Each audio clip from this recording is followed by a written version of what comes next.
जवाब तो देंगे ही, जैसे हम देख रहे हैं सदन के भीतर भी आप दे रहे हैं और बाहर भी आप देते हैं। मगर मेरा सबसे बड़ा और पहला सवाल यही है, क्योंकि हमने देखा और अभी इसका जिक्र कांग्रेस पार्टी के नेता ने भी किया, जिनका सेशन आपसे जस्ट पहले था, कि उनका बड़ा मुद्दा 2025 का वोट चोरी का है।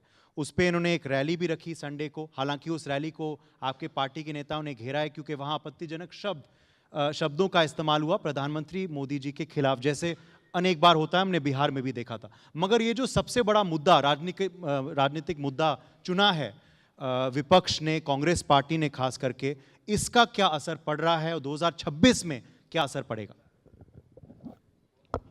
नमस्कार उदय जी। वोट चोरी, कहां वोट चोरी? बिहार में जब इस विषय को लेकर गए, यात्रा निकाली और उसके बाद जब चुनाव हुए, ना केवल वोटिंग परसेंटेज बढ़ी, बल्कि ऐतिहासिक सीटें जीतकर भारतीय जनता पार्टी एनडीए की वहां पे सरकार बनी है। बिहार की जनता ने को करारा जवाब राहुल गांधी जी और विपक्ष को दिया है और एक बार फिर नरेंद्र मोदी जी और नीतीश कुमार जी की सरकार को वहां पे बनाया है। वोट चोरी कहाँ है? पूरी इस पे डिबेट हुई कि अगर तेलंगाना, कर्नाटक, हिमाचल आप जीत जाओ तो ईवीएम ठीक है, अगर आप चुनाव हार जाओ तो इलेक्शन कमीशन खराब है। ये केवल एक आरोप प्रत्यारोप की राजनीति राहुल गांधी जी कर रहे हैं। और ना केवल यही, वो एक तरह से देखा जाए, जब वहाँ उनकी पार्टी को आत्मचिंतन करने की ज़रूरत है, किन विषयों पर जनता उनको स्वीकार नहीं कर रही है, और उनकी रैलियों में आकर अगर देश के प्रधानमंत्री के खिलाफ अभद्र नारे लगें, बिहार में प्रधानमंत्री जी की माता जी के बारे में अभद्र बात की जाए, तो हिंदुस्तान के लोग उसको स्वीकार कभी नहीं करते।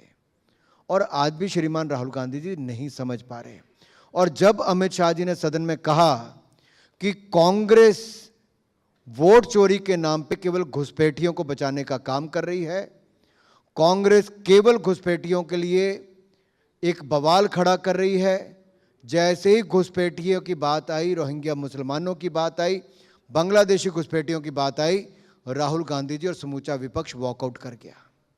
ये केवल घुसपैठियों को बचाने के लिए है।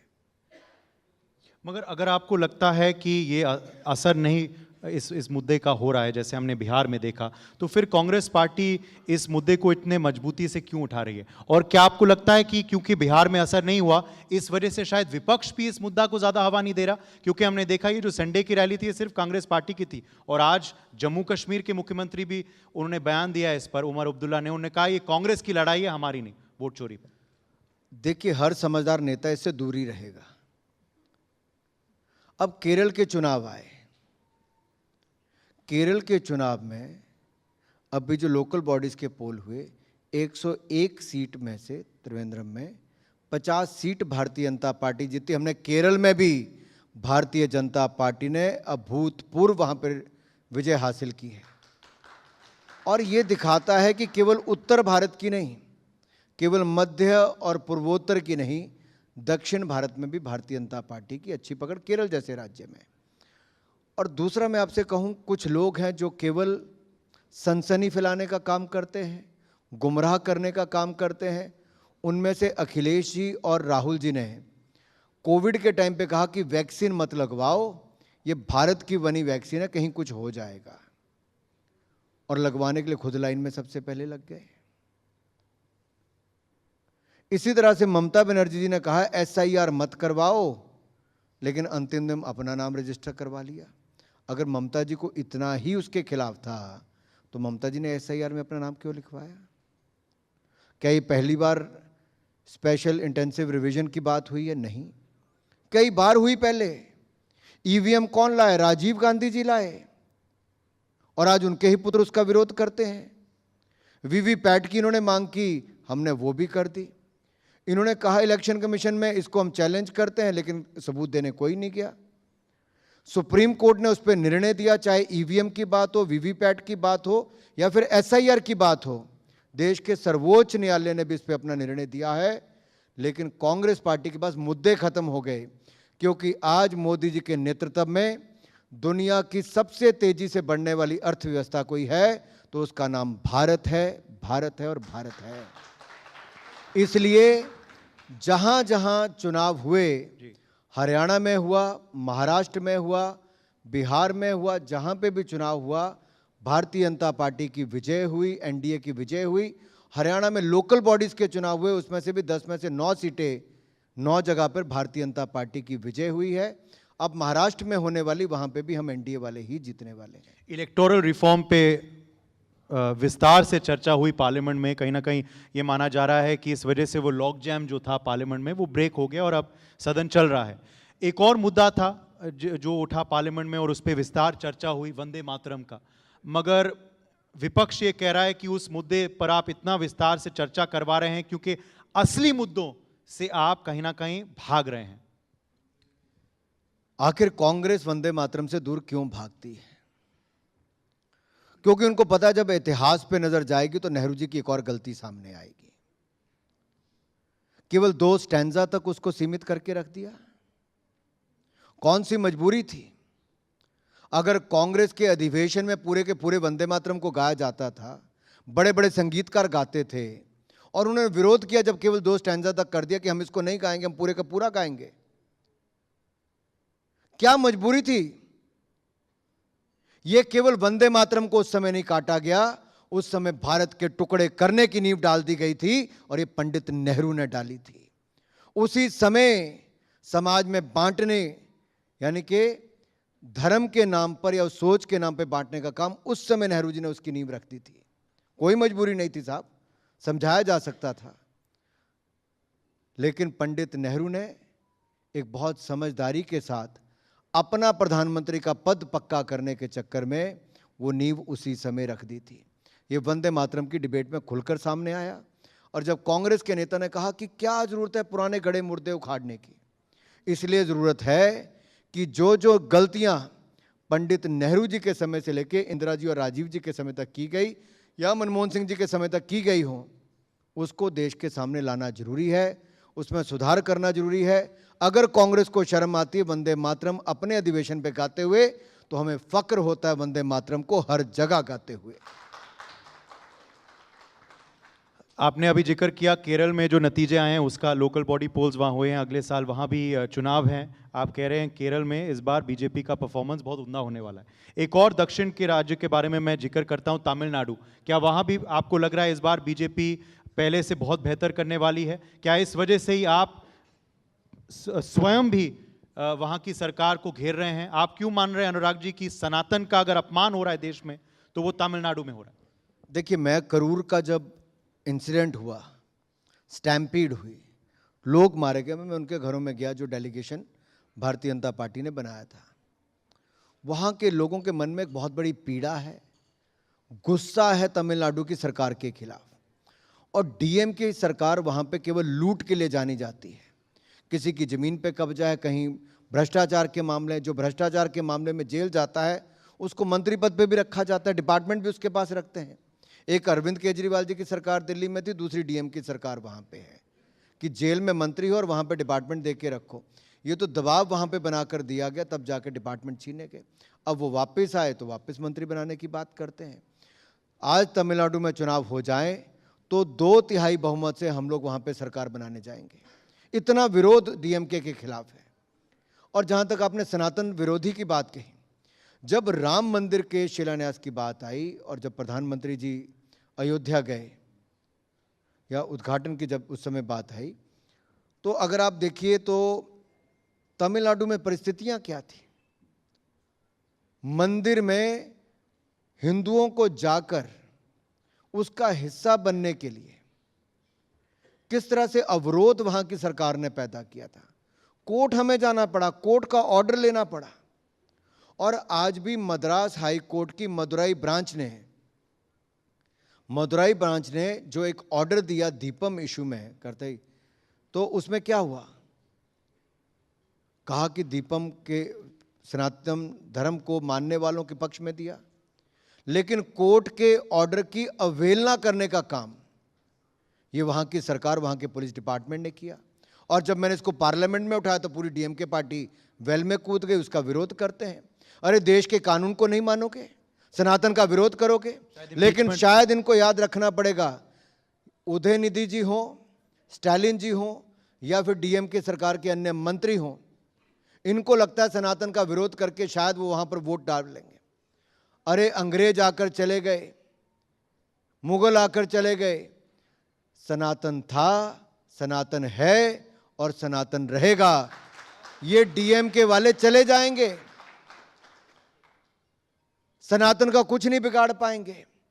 आपको लगता है दीप नहीं जलाने देंगे तो उसका विरोध करोगे। बिल्कुल, इस पे शायद एक इम्पीचमेंट मोशन भी उन्होंने मूव किया, हमने देखा था। उससे उस बात से आपको काफी गुस्सा आया, जैसे हम सुन रहे हैं। मगर एक और बात पे आपको गुस्सा आया सदन में, अनुराग जी, कि ई सिगरेट्स का सेवन हो रहा है। इसके बारे में जरा आप बताएंगे, कौन है ये सांसद जो ई सिगरेट पी रहा है, संसद के भीतर या बाहर? फिर बाहर भी हमने देखा गिरिराज सिंह और शायद शेखावत जी ने किसी को टोका, और वो भी शायद टीएमसी से ही था। आप भी कह रहे हैं टीएमसी के एक और सांसद भी कर रहे हैं। देखिए, सदन की एक अपनी मर्यादा है।